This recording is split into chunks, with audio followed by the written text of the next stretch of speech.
Merci. La parole est à Monsieur Philippe Gosselin. Merci, Monsieur le Président. Ma question s'adresse à Monsieur le Premier ministre. Le feuilleton de la déchéance de nationalité continue. Le président Urvoas s'est envoyé en mission d'urgence pour essayer de recoller les morceaux dans la majorité. On ne sait où on en est, déchéance de nationalité, déchéance de citoyenneté, indignité nationale. La garde des Sceaux est remplacée par le Premier ministre lui-même pour défendre le texte au Parlement. Que d'atermoiements, que de yo-yo.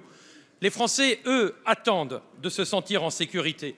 Personne, vraiment personne n'a contraint le président de la République à s'exprimer comme il l'a fait à Versailles. N'a-t-il donc aucune autorité? Et surtout, beaucoup d'autres sujets sont en attente et ne sont pas pris en compte.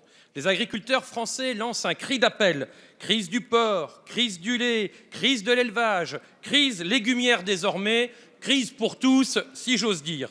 La crise fait des ravages dans nos campagnes. Nos paysans n'en peuvent plus. Que fait-on pour eux? Les PME, les artisans, les commerçants, tous ont de lourdes charges. Les normes les ralentissent. Le RSI ne les comprend pas toujours. Les marchés sont à tonnes. Que fait-on pour eux? Les salariés sont inquiets pour leurs entreprises, pour leur emploi. Que fait-on pour eux? 24 sur 28 pays en Europe ont commencé à inverser la courbe du chômage. 4 n'ont toujours pas réussi, dont la France. Et que proposez-vous? Un plan d'1 milliard d'euros pour retirer sans doute 500 000 chômeurs de nos statistiques. Ce n'est franchement pas à la hauteur. Même la ministre de l'Emploi se prend les pieds dans le tapis de la courbe du chômage et se contredit à 2 ou 3 jours d'intervalle. Alors oui, Monsieur le Premier ministre, au lieu de colmater les brèches sur la révision de la Constitution dans la majorité, quand allez-vous mettre toutes vos forces, au-delà de ce que vous faites aujourd'hui, dans la bataille de l'économie, dans la bataille de l'emploi, dans la bataille du pouvoir d'achat, pour être vraiment au service de la France et des Français? La parole est au Premier ministre Manuel Valls. Oui, Monsieur le Président, Mesdames et Messieurs les députés, mais c'est le cas cette semaine.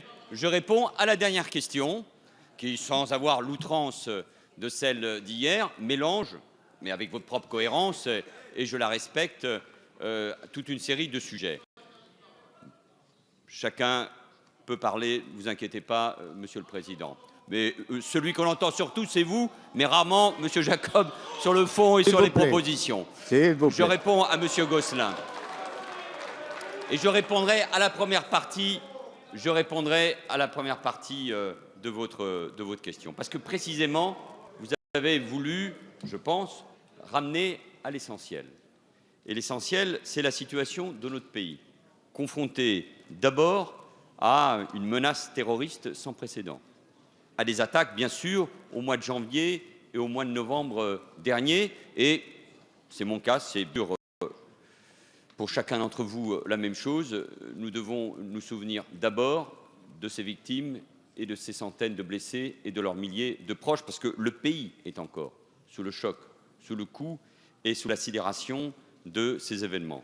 Le président de la République, le 16 novembre, puisque vous interrogez, a voulu, après ces événements, 3 jours après les événements du 13 novembre, cette attaque terrible, faire en sorte que la nation se rassemble à travers la réunion du Parlement en congrès à Versailles. Et ça, personne ne doit l'oublier, ni le discours, ni l'engagement, c'est-à-dire des moyens supplémentaires, comme au mois de février, pour nos forces de sécurité, armée, police, gendarmerie, pour la justice. Mais il a souhaité aussi, à travers la réforme constitutionnelle, non seulement asseoir dans notre droit fondamental l'état d'urgence, mais faire en sorte que précisément nous recherchions l'unité et le rassemblement, pas seulement des responsables politiques et des Français, dans un moment où tout pouvait basculer. Et ma tâche et notre tâche, ceux qui aujourd'hui, et c'est une belle responsabilité, ont la responsabilité du gouvernement de la France, c'est de faire en sorte que cette union et ce rassemblement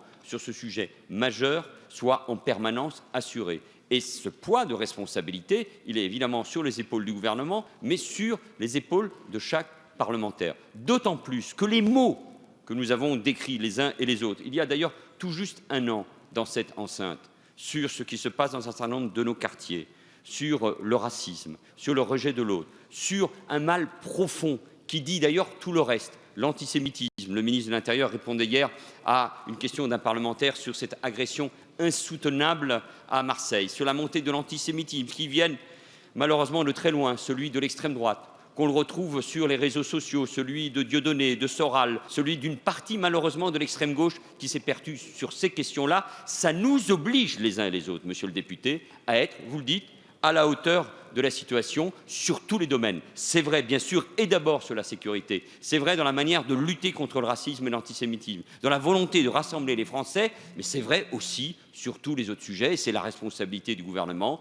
d'agir. C'est votre responsabilité de proposer ou de critiquer, d'agir. Mais la seule chose, et j'en termine, c'est de faire en sorte, mais je ne doute pas de vos réactions dans quelques secondes, et notamment celle de votre président de groupe, c'est de le faire avec esprit de responsabilité. C'est en nous, et vous voyez, vous êtes tombé dans le panneau, c'est en nous écoutant, c'est en essayant d'avancer, c'est de faire en sorte que les Français qui nous regardent se disent que leurs responsables politiques sont à la hauteur. Je me dis très modestement, et avec mes excuses, Monsieur le Président de l'Assemblée nationale, mais je suis sûr que vous partagez que ceux qui regardent les questions au gouvernement se disent parfois que les uns et les autres ne sont pas à la responsabilité justement attendue par les Français. Eh bien, le gouvernement, c'est d'être sur tous les sujets que vous avez évoqués à la responsabilité et d'agir pour obtenir des résultats, parce que c'est ce que les Français nous demandent.